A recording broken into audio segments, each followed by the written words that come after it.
Salam hörmətli treyderlər. Bu günlərdə sizlərə yeni bir strategiya təqdim edəcəm. Strategiyanın adı səviyyədən geri çəkilmə adlanır.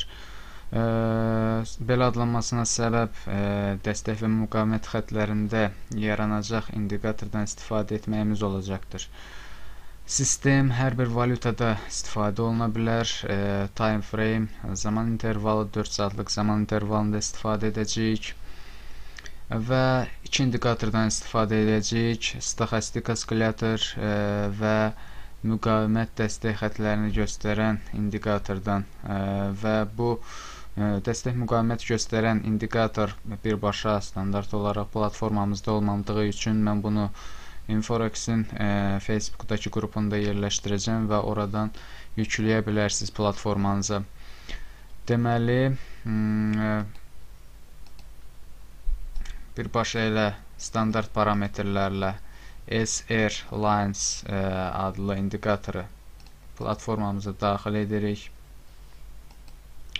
Bu indikator müqavimət yaşıl xəttlərlə və dəstək qırmızı xəttlərlə göstərəcək bizə və stoxastik oscillator 5-3-3 parametrləri ilə platformamıza daxil edirik. Alış-satış əməliyyatlarını açmaq üçün nələrə riayət etmək lazımdır? İlk öncə başlayaq alış əməliyyatından. Alış əməliyyatını açmağımız üçün qiymət enən trenddə olmalıdır. Yəni fikir veririk. Qiymət enir və qırmızı xəttlər dediyim kimi dəstək funksiyasını yerinə yetirəcək, dəstəklər zamanı əmələ gələcək və qırmızı xətt yarandıqdan sonra belə bir xətt, qiymət gəlib ona toxunmalıdır və geriyə doğru çəkilməlidir.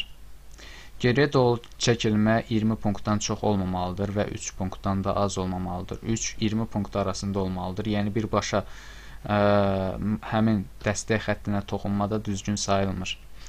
Və bu şərtlər ödənildikdən sonra biz stoxastik oscillatora baxacağıq. Stoxastik oscillator 20 səviyyəsindən aşağıda olmalıdır və yaxud da 20 səviyyəsinə yenicə toxunmuş ola bilər.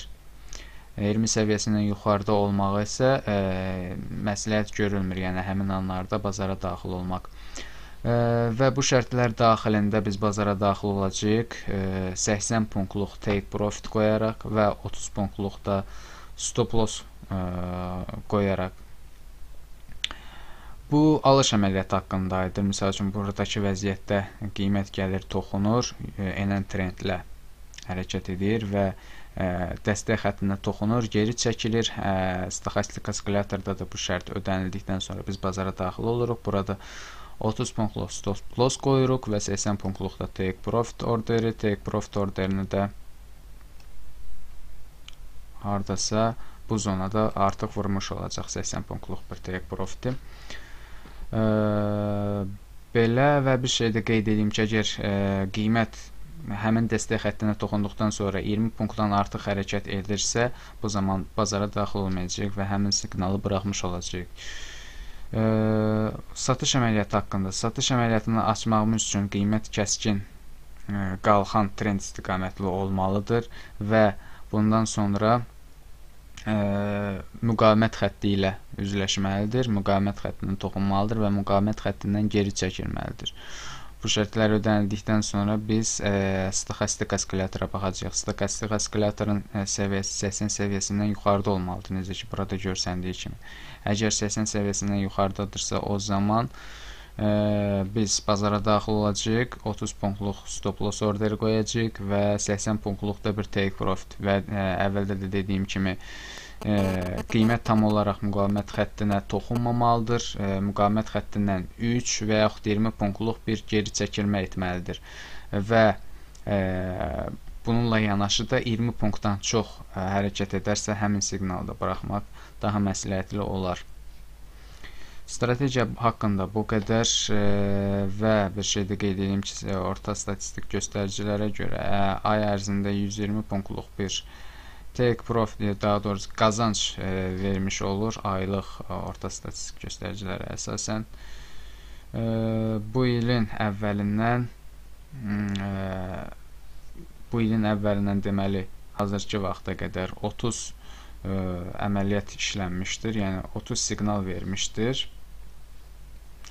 bu strategiya. Statistika haqqında da bu qədər. Ümumi strategiyanı deməli YouTube-da yerləşən bölməmizə, səhifəmizə yerləşdirəcəyik və oradan sizin üçün qaranlıq qalan suallarınızı yerləşdirə bilərsiniz. Sağ olun, sizlərlə mən idim Fərid İskəndərli.